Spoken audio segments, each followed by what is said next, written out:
This is a short video about the MYP assessments. We're going to be looking at best fit judgment and standardization. So how does this happen to be?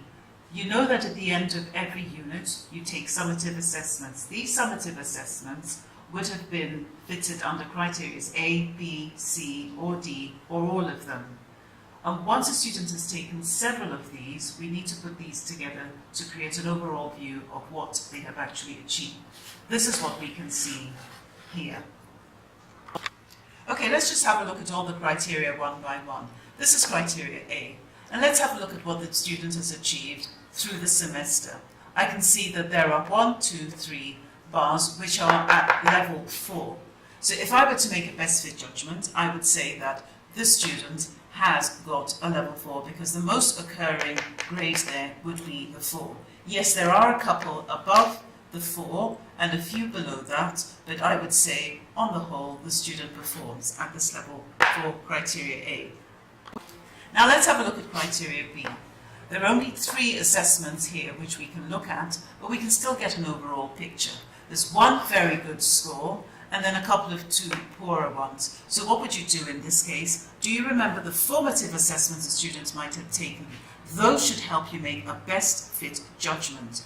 Based on what I know about this student, I would give him a 3 because I have looked at his formative assessments as well as these summative assessments. And now for criteria C. For criteria C, I think you can realize that there's a lot in common there with 1, 2, 3, level 4. So this is easier to make a judgment about. The student is working on the whole at level 4.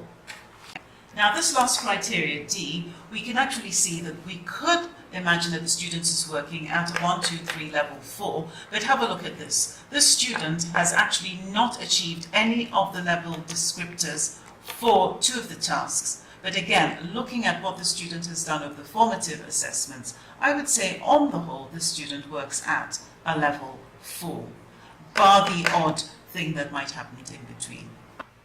Now, how do we arrive at all of this in the first place? Teachers must sit together to standardize so that if there are several teachers taking the same classes with the same summatives, then they come to an agreement. So standardization is key. This is done through department collaboration where teachers decide task-specific clarifications for each of the questions that the students will be taking part in and making sure that they all agree that the levels they will award will be the same.